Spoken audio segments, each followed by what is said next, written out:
제 간증을 한 번쯤은 들어보셨을 것 같은데요. 제 간증을 들어보면, 아, 제가 워낙 아픈 데가 많아가지고 굉장히 힘들었을 때가 많아요. 그때 아마 제 간증을 들었겠지만 다시 한번 말씀을 드리면, 제가 무릎이 완전히 고장났습니다. 30대에. 왜 무릎이 고장났냐면, 아버지에 대한 분노가 너무 많아가지고, 그 분노가 일반적인 분노가 아니라 사람을 죽일 수 있을 것 같은 그러한 분노가 있다 보니까 사람이 분노를 갖고 있으면 뼈가 제일 먼저 망가집니다. 뼈에 염증이 생기기 시작하고요. 그러면서 뼈들이 하나하나 약해져요. 나중에는 걷잡을 수 없이 망가지게 됩니다. 그때 살기 위해서 아버지를 용서했어요. 살기 위해서. 아버지가 좋아서 용서한 게 아니라 내가 죽을 것 같아. 내 몸이 다 망가져가지고 이제 죽을 것 같아서 살기 위해서 용서를 하고 회개를 했어요. 그리고 나서 이제 기도를 하는데 그래도 세상 말로 아파 죽을 것 같아요. 정말 이제 걸을 때마다 무릎에 통증이 있어서 너무너무 고통스럽고 너무너무 힘들었어요. 그때는 차가 이제 수동으로 차를 운전했거든요. 그래서 클러치를 밟아야만 기어 변속을 할 수 있었어요. 너무너무 고통스러웠을 때 저는 이렇게 선포했습니다. 나는 이 통증을 인정하지 않아. 예수님이 채찍에 맞음으로 나의 질병은 치유받았어라고 기도하게 되었고 선포하게 됐습니다. 그런데 어느 날 그렇게 통증이 있는데 하나님 앞에 이렇게 기도했어요. 저는 통증을 인정하지 않습니다. 나는 말씀을 믿습니다. 예수님이 채찍에 맞음으로 나의 질병을 치유받았습니다라고 선포하면서 기도하는데 그렇게 처절하게 울면서 기도하는 그때 통증이 싹 사라지면서 오랫동안 저를 괴롭혔던 그 무릎의 통증이, 질병이 병원에서 MRI도 찍고 정말 너무나 힘들었던 그 질병이 그날 그 순간 치유받았고요. 그 이후에 지금도 저는 건강하게 살고 있습니다.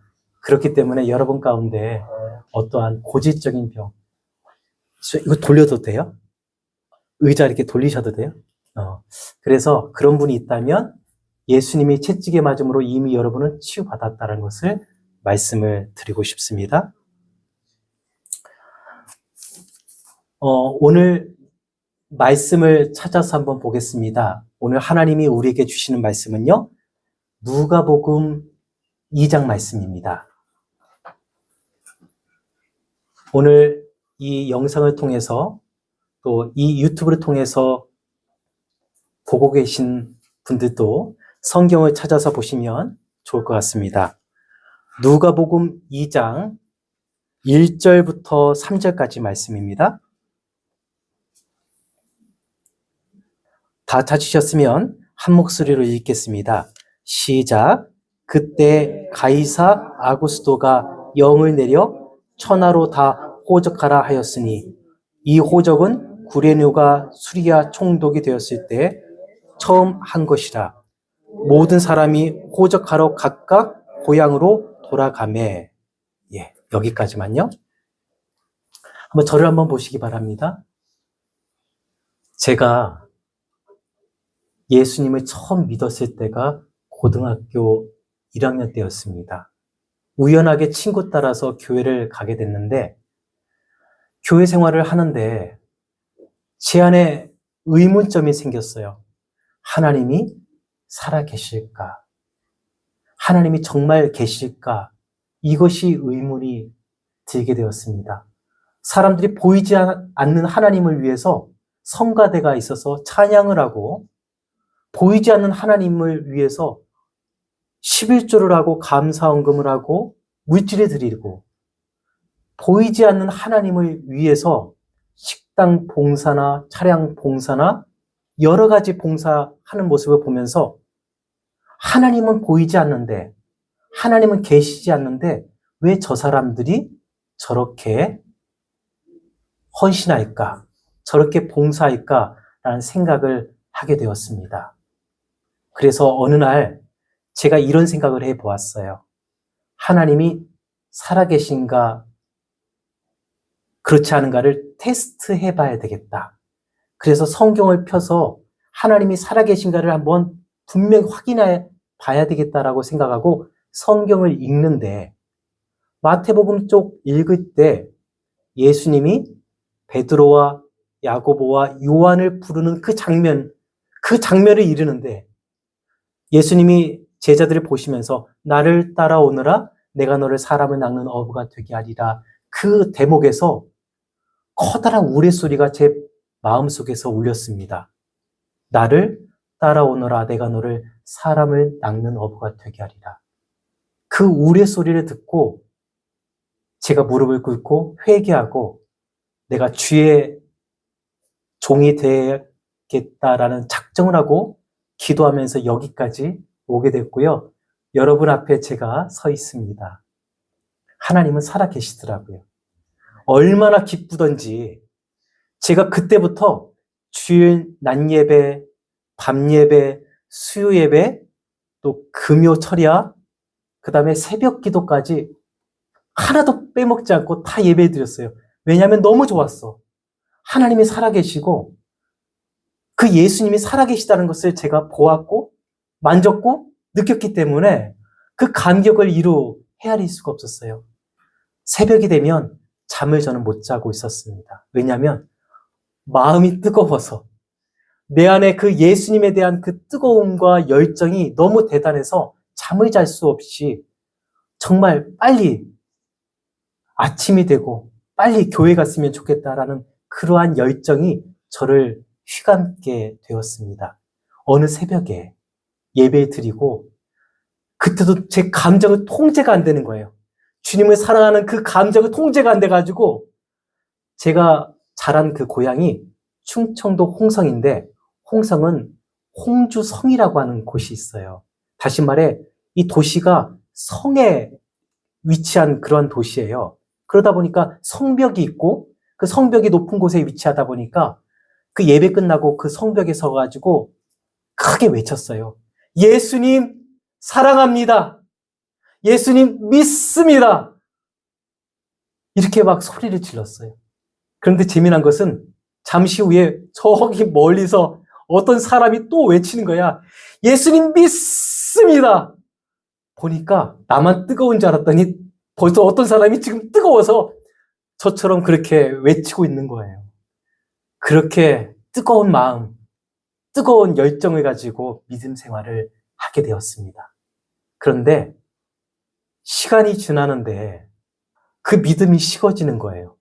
나중에는 인도의 신비주의 사상에 빠져서 하나님은 없어. 글쎄, 없어라고 하니까 기침소리가 나는데 하나님은 정말 없어. 예수님은 없어. 이렇게 그 뜨거웠던 믿음이 사라지고 예수님을 부인하는 단계까지 제가 이르게 됐어요. 오늘 많은 사람들이 신앙생활을 하는데 맹목적인 신앙생활을 합니다. 이 말은 뭐냐면 내가 믿는 예수님이 마치 그리스 로마 신화에 나오는 그 어떤 사람처럼 다가오는 거예요. 그러나 그 뜨거운 마음과 감정이 사라지면 교회를 떠나고 예수님의 존재를 부인하는 우리의 모습을 보게 됩니다. 그러면 어떻게 우리가 믿음 생활을 해야 될까요? 가장 중요한 것은 역사적인 예수 그리스도. 그리고 두 번째는 구속사적인 예수 그리스도를 믿어야 한다는 것입니다. 이 말을 좀 더 쉽게 한다면 예수 그리스도가 언제 태어났고 그 시대는 어떤 일이 이루어졌고 이러한 역사적인 예수를 학문적으로 배우고 경험하고 만져봐야 한다는 것이고, 또 하나는 예수 그리스도께서 나를 위해서 십자가에 못 박혀 죽으셨다는 그 구속사적인 그 예수 그리스도를 만나야 참된 믿음 가운데 이룰 수 있다는 것입니다. 만약에 신앙으로서 나의 믿음의 고백으로서의 예수 그리스도가 아닌 역사적인 예수 그리스도만 고백한다면 그 예수 그리스도는 더 이상 나에게 신앙이 될 수 없습니다. 반대로 역사적인 예수 그리스도를 부인하고 어느 날 짠 하고 나타나신 그 예수 그리스도를 믿음으로 고백만 한다면 맹목적인 신앙생활을 할 수 있다는 것입니다. 그렇기 때문에 오늘 우리가 온전한 그리고 완전한 믿음 생활을 하기 위해서는 역사적인 예수, 구속사적인 예수, 이 두 가지의 예수 그리스도를 고백하고 이 예수 그리스도를 만날 때 온전하고 완전한 믿음 생활을 할 수 있다는 것입니다. BC 63년에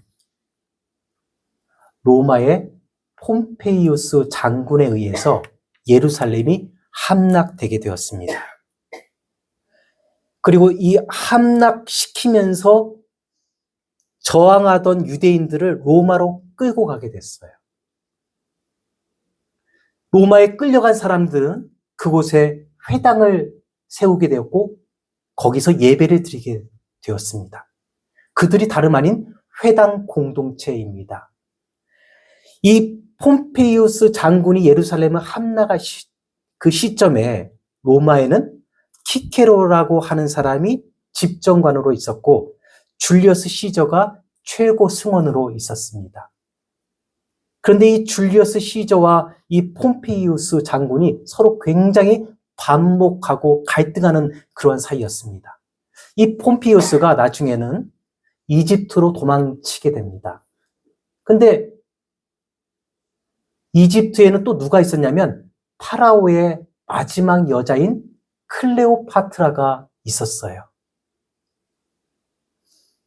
줄리어스 시저가 이 폼페이우스를 잡아서 죽이기 위해서 이집트로 쫓아가게 됩니다.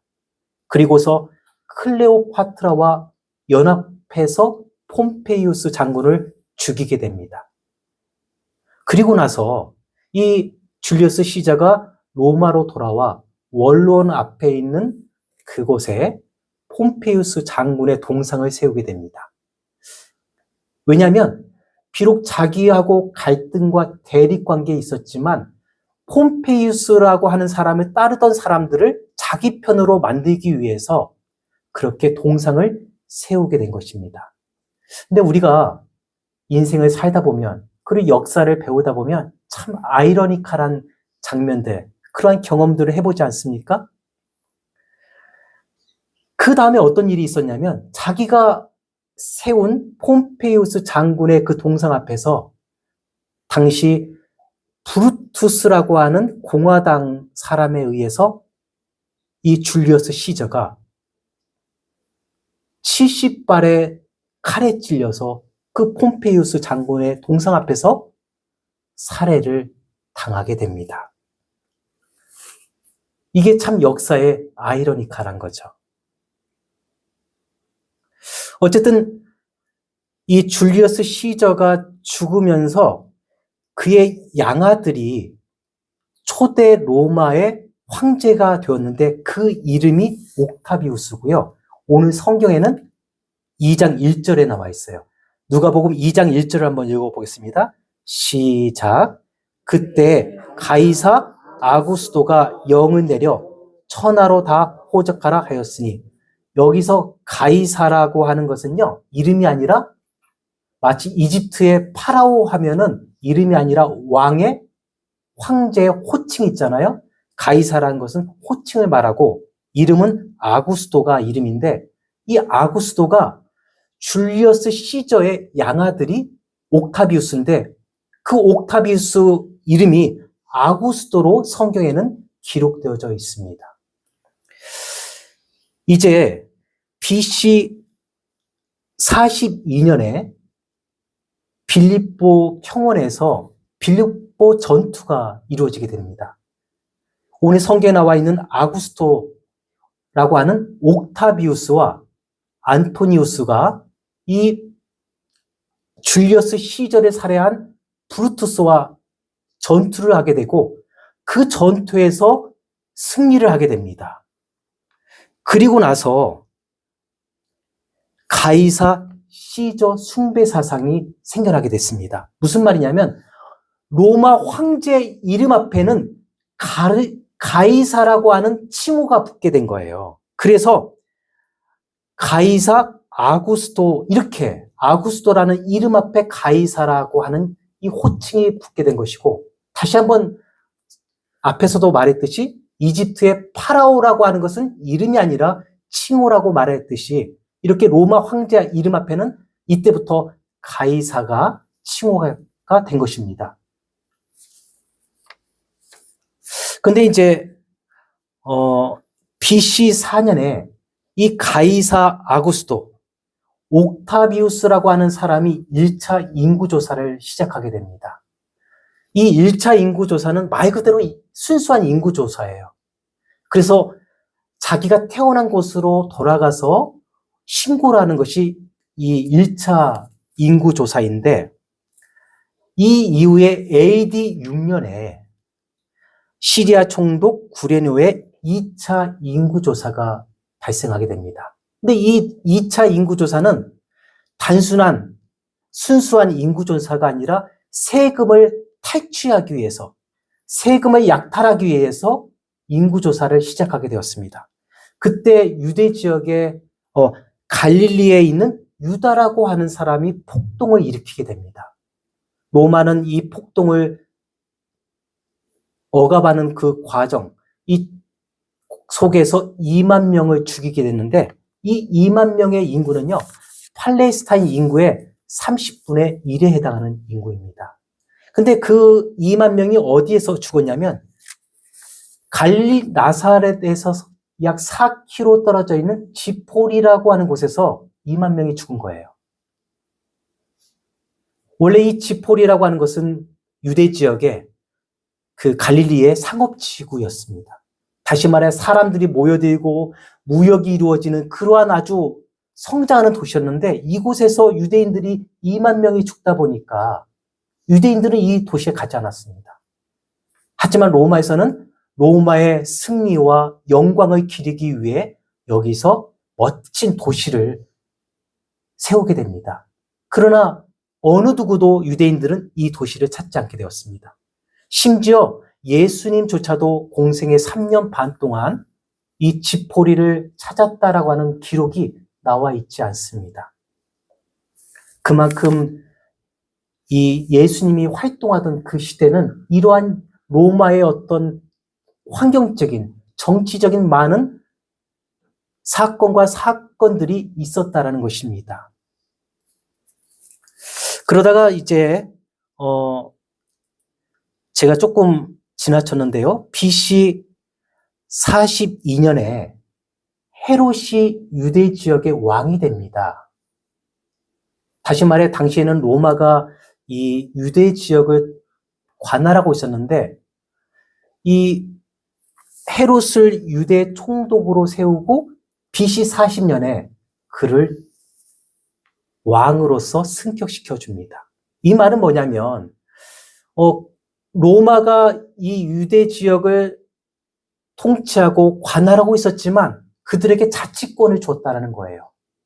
그러나 성경을 읽다 보면 예수님이 십자가에 못 박힐 때는 헤롯이 죽고 누가 총독이 됐죠?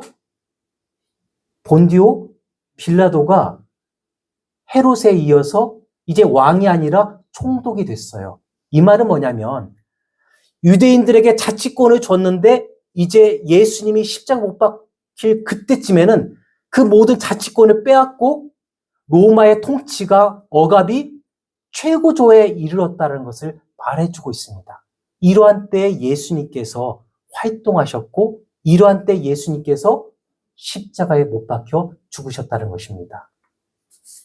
어느 날 사두개인과 바리새인 서기관들이 예수님을 고소합니다. 본디오 빌라도에게. 그때 이 본디오 빌라도는 아무리 조사를 해보았지만 예수님에게 죄가 없다는 것을 알게 됐어요. 어느 날 자기의 와이프가 꿈을 꾸게 됩니다. 여보, 저 예수님은 죄가 없어요. 저분을 심판하면 안 됩니다. 저분을 풀어주세요. 그래서 빌라도가 풀어주려고 했지만 이 사두개인이나 바리새인 서기관들이 예수를 풀어주면 당신은 로마의 지도자가 될 수 없습니다라고 소리를 지르며 폭동이 일어날 그러한 징조를 보이게 됩니다. 이 본디오 빌라도라고 하는 사람은요, 스페인 사람입니다. 스페인 사람이 로마에, 그것도 유대 지역의 총독이 되었다는 것은 엄청난 어떠한 전쟁의 성과나 어떠한 것들을, 결과물을 보였기 때문에 황제에게 인정을 받아서 스페인 사람에도 불구하고 이 유대 지역의 총독이 된 것입니다.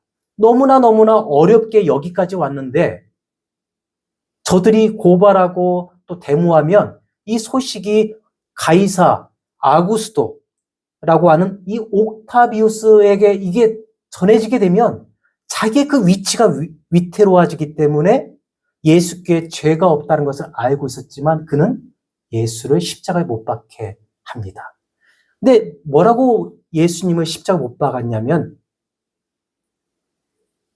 유대인의 왕이다라고 하는 죄명으로 십자가에 못 박게 합니다.